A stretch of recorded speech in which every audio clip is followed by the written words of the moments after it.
everyone! Welcome to Artist Chitchats and welcome to our third episode. First of all, we want to take a moment to thank everybody for donating already via PayPal. We really appreciate that. And we want to thank all the fans for submitting these great questions. Shortly, we are going to welcome our next guest on this Star Wars themed episode of Artist Chitchats.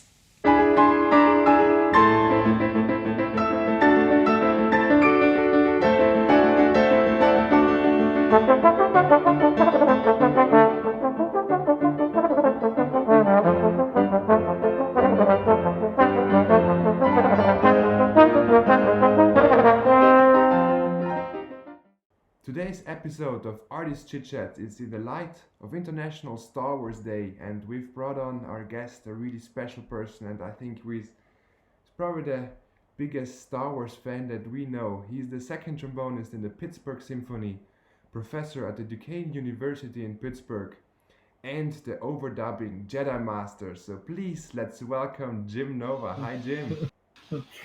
Hi guys, how are you doing? Good, how are you? Thanks for that intro. I think, it's pretty safe to say there's not a trombone player on this planet who loves Star Wars more than me. There might be some who like it as much, but I don't think there's any that love it as more than I do. Well, I'm also a big I fan of love your yours, T-shirt. so- Yeah. Well, I have to say, I remember very fondly at the concert last summer at the ITF how I overheard you talking to a kid, and some kids said to you, "So, Mr. Steiner, are you a big Star Wars fan?" And you said, "Well, not really. I'm just a big Jim Nova fan." And I thought that was so funny. You know? That's the truth. That was a great concert. That was a really great It concert. was really fun, yeah. Yeah. So how are you guys doing? We're doing well. We're having fun doing all these Yeah. interviews, talking to our friends online, so we're staying in touch. So Great. guess Well, I'm it happy can to go. be part of it. Okay, then let's start with the Q&A. We do know that you had a lot of great mentors. With Glenn Dodson and Norman Bolter. Mhm. What makes a good mentor and how do you inspire your students? Well, I think a good mentor is somebody who inspires you with their actions. You know, somebody who really leads by example. You know, who you watch them interact in the world. You know, whether it be playing or teaching, and it makes you want to be like them. You know, makes you see what they're doing, and you think, yeah, I really want to do that because it's a great way to play or a great way to teach, rather than by, you know, fear or something like that. I think it's really great when somebody can show you what they're doing, and you think, yeah, I want to do that kind of thing. And I also think it's also really important for a teacher to uh, treat you like an individual. Treat you like, okay, what makes you strong and what makes you weak, and can I help you with your weaknesses and continue your strengths? So that's what I think about. And when I think about Glenn Dodson, Norm Bolter, and my high school teacher George Sanders, who just retired after 40 years in the Hartford Symphony in Connecticut, he was my high school teacher. They all had that common thread. They all were very inspiring without being scary. You teach a lot. What is, and I know this scenario really well, what is that excerpt where you always like, oh, I don't really want to hear this now? What is the excerpt that you hate the most when students play? Oh boy. Well, it's not an excerpt, it's a solo. It's the David concertino. Boy, I mean, I know it's a great piece for evaluation, and I know that it's a valuable thing for students to learn. But most of the time, when students bring this piece in for a lesson, I say, look, just so you know, I hate this piece, but I understand that you have to learn it, and I will do my best to help you learn it as well as possible and inspire you as best I can. But please understand that this is like being on my third piece of cheesecake. It's just so. It's a wonderful piece, and it shows you a lot in a very short amount of time as an audition piece. But if somebody asked me to perform that piece with an orchestra, I would say, how big is your bank account? Good one. We know that you love cars, and I had the Mm. chance to drive with you in your amazing car. But if you could choose, which car would you choose? If there was any car in the world that I could have, boy, that's a tough one. There's so many that I would love. I think one of the ones that comes to mind is Porsche GT2 RS, which is basically the GT3 RS, but with a massively powerful, much more powerful engine. Mhm. So I think it'd probably be the Porsche GT2 RS. Now we come That'd back to probably be. how big is your bank account? We come back to that question. Well, you said any car, you know. I would have to sleep in that car. So I wouldn't have to wouldn't be able to have a house after that. But that probably owes a lot to Glenn Dodson too. You mentioned Glenn Dodson. You know, he was a big Porsche guy, and so that's always been kind of a special special maker for me. You know. Let's switch gear to the important one. Let's go to Star Wars. When you watch those movies, which character is your favorite and is there one that you identify with? Hmm. I mean, my favorite movie of all the Star Wars movies is Empire Strikes Back, and if I had to pick one character who's my favorite, boy, that's tough. I mean, Han Solo has so many attributes about him that I love. You know, the swagger and the courage that he has, and just kind of his realism. You know, he's just sort of down to earth in a lot of ways, and was very inspiring as a kid to me. Mm-hmm. But you know, obviously, I mean, I made that whole album about Anakin Skywalker becoming Darth Vader and then being redeemed, and so Mm-hmm. I find that whole journey very fascinating. You know, how somebody so powerful could become so evil and then be redeemed. You know, Mm-hmm. so I'm sorry if I can't give you one answer, but those are probably the most compelling characters for me Mm-hmm. of the whole Star Wars trilogy, Star Wars saga. You know. Could you briefly tell us how you structure your work plan when doing an overdub? Um, well, it's changed over the years. I mean, when I first started, I really just did it for fun, you know. So I just took arrangements that I had already done and started trying to record the parts. And then after that, I just started taking scores and just playing different parts until they sounded complete. But then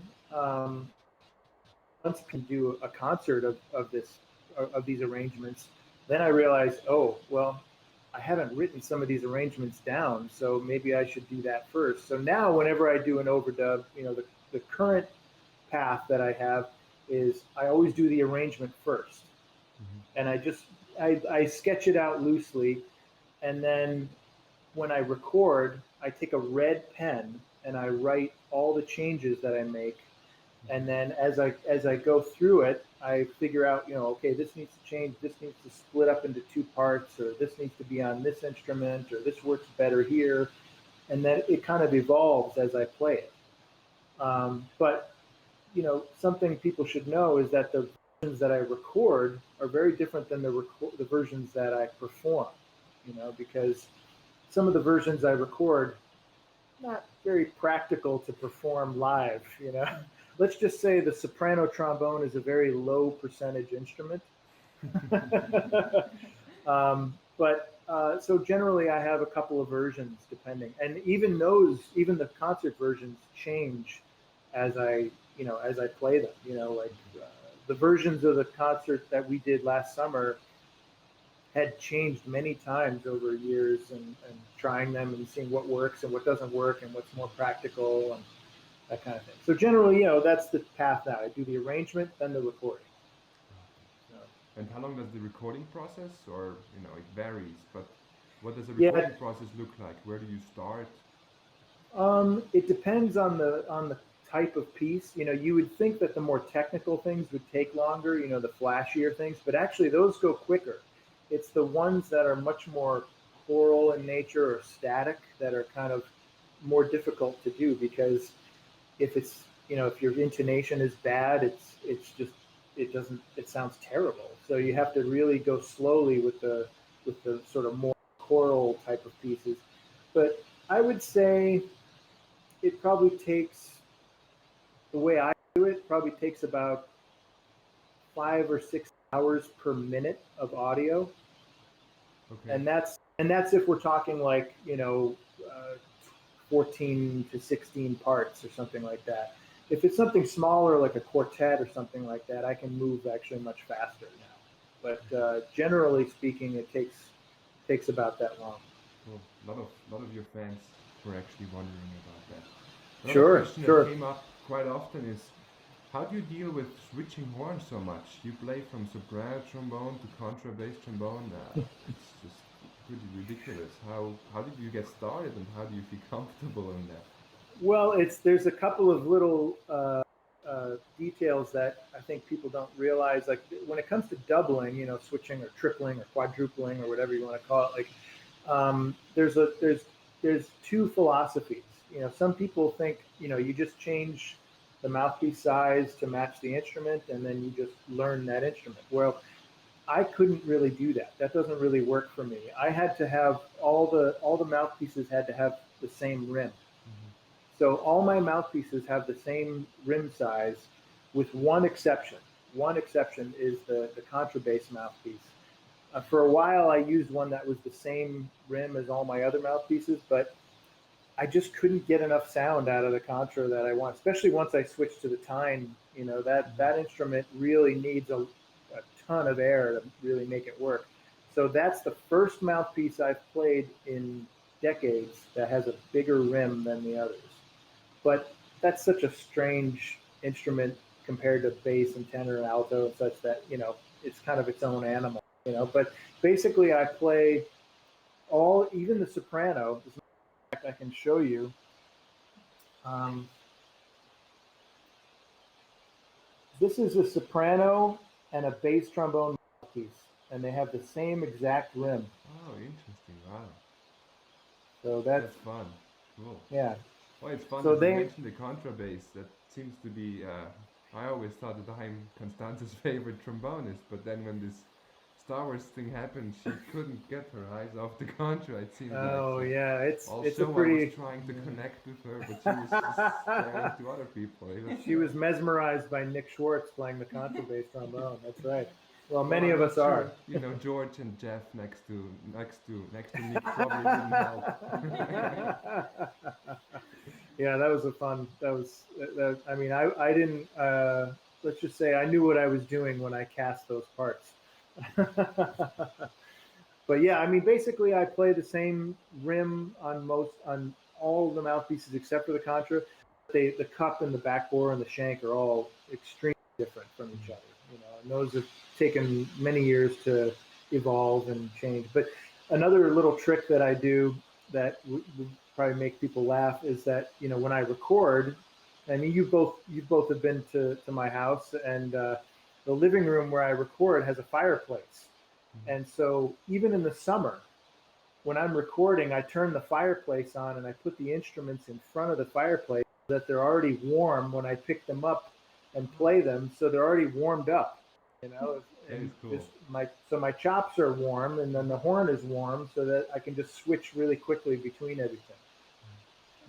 It's also maybe a good time to mention your craftsman behind the mouthpieces, so people know Greg Black with all this. Oh yeah, I think I'm pretty much putting Greg Black's kid through college with all the mouthpieces I have, But he's a great friend, and he's been very willing to go through some of these experimental mouthpieces to help me do what I do. So. We had the pleasure of being in Pittsburgh and staying at your house, and we really loved the city. What do you love about Pittsburgh? Well, I think my favorite thing about Pittsburgh is that it's a city that has a kind of a small town feel to it.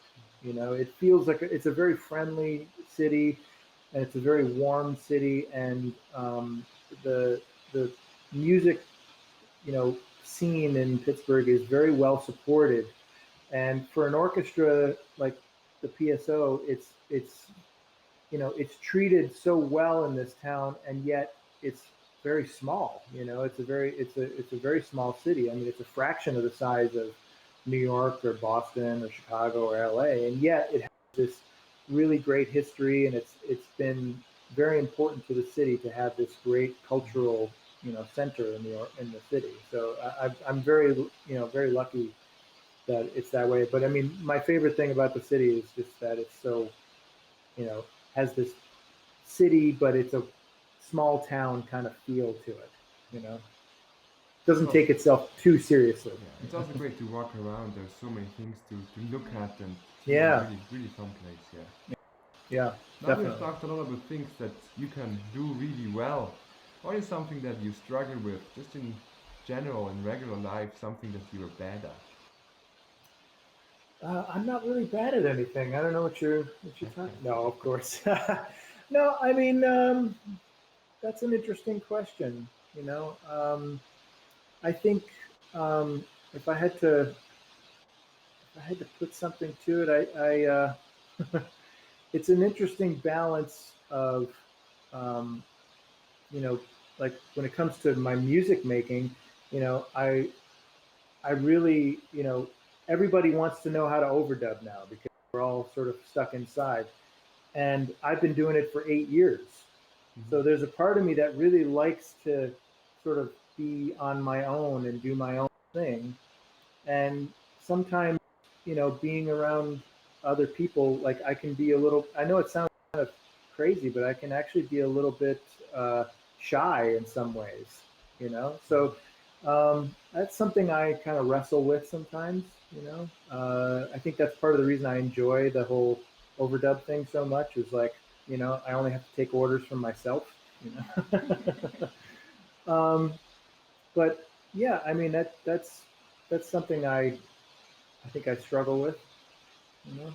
Good one, I thank don't you. know if that makes sense. That's Yeah. perfect, thank you. Yeah. We are already at our final question. You did all this ridiculous arranging and playing of Star Wars tracks. What's next?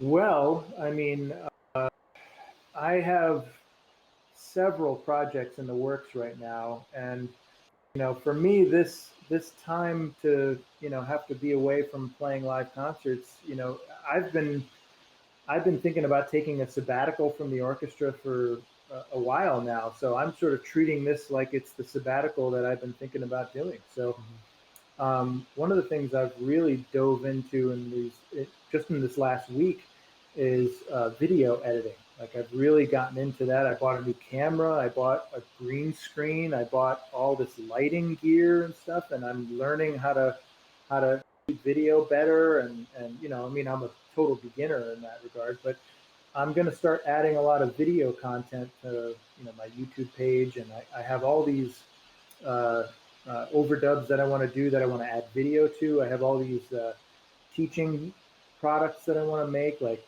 I'm going to create this whole page on my website that's called Practicing with Jim, Cool. and it's going to be like excerpts and solos and a lot of my movie overdubs, and so have people be able to play along and look at a video and see the music and so play along with me, that kind of That's thing. so cool. So I'm really working hard on developing that, and also I have several projects with with my symphony colleagues that we're going to develop. More of those videos like that Superman video that I did a couple weeks ago, and we have lots of projects like that. So I mean, I have at least 6 projects in development right now, and probably 10 more that are ideas that I'm thinking about. So yeah, not a moment goes by where I don't think about what's coming next and how do I make it happen. So Cool. yeah. I just have to ask, how's Trudy doing? Oh, I really miss her. she's doing great. She sleeps 22 hours of the day, so I can relate to that. No, she's great. She's doing great. Yeah. Perfect. Yeah. Cool. Well, we want to first of all thank all your fans for asking all these great questions, and thank you for being here Is there My anything pleasure. that you want to tell your fans during these crazy or weird times, probably?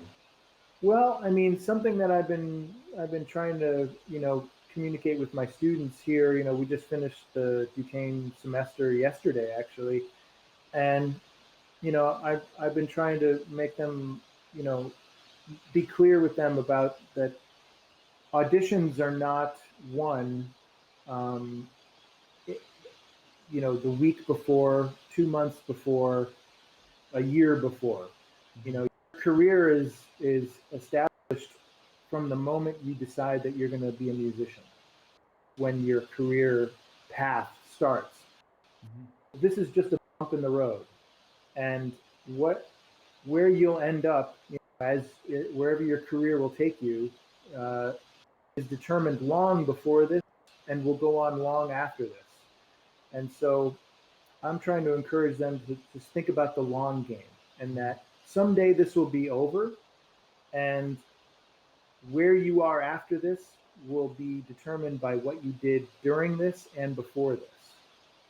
So, just hang in there and keep on working. And all I can say is, do you have any idea how many days I've missed practicing since we're locked down? 0. Mm-hmm. So it's a great sanctuary for me. It's a great place for me to meditate and play and keep my playing going and work on things that I've always wanted to work on, and treat it like a laboratory. Treat it like a place where I can really do the things that I've been wanting to do and maybe haven't had the time. And Mm-hmm. now I can do all these projects that I've wanted to do and not worry, oh, I have to play a Mahler symphony tonight, or I have to play whatever. I can work on all these things so that when we do finally go back, I'm going to be better than I was when we started. And many of my Pittsburgh Symphony colleagues are saying the same thing. Like Pete Sullivan, he said I'm going to be better after this than when I started. And That's not possible. well, but the guys like him are that's how they got to where they are. And Yeah. Glenn Dodson said the same thing to me when he retired from the Philadelphia Orchestra. He said, the day I stopped playing is the day I stopped getting better. Mm-hmm. And he never stopped. So that's what I would share with everybody out there, is that this is a horrible situation, a difficult situation. We're all going through it together. Mm-hmm. So just keep on going and keep on working, and eventually this will all be over, and we'll all be back together playing concerts and making great music. And in the meantime, let's just do what we can to keep moving forward. That's great advice. Thank you so much. Yeah, well, it's great to see you both, and hope you're staying busy and healthy and well. And I look forward to the next time we can see each other in person. Yeah, we look forward to it as well. Please say hi to everybody in Pittsburgh from us. And Will thank do. you so much for inspiring us and sharing your wisdom. Oh, thank you for having me. So Anytime. glad, so great to talk with you both. Bye, Jim. Thanks so much. Bye. Okay, take care. Thank you so much for watching today's episode with Jim Nova. We really hope you enjoyed it as much as we did, and if so, please feel free to donate to us. And don't forget to subscribe and tune in next time. Bye bye. Bye bye.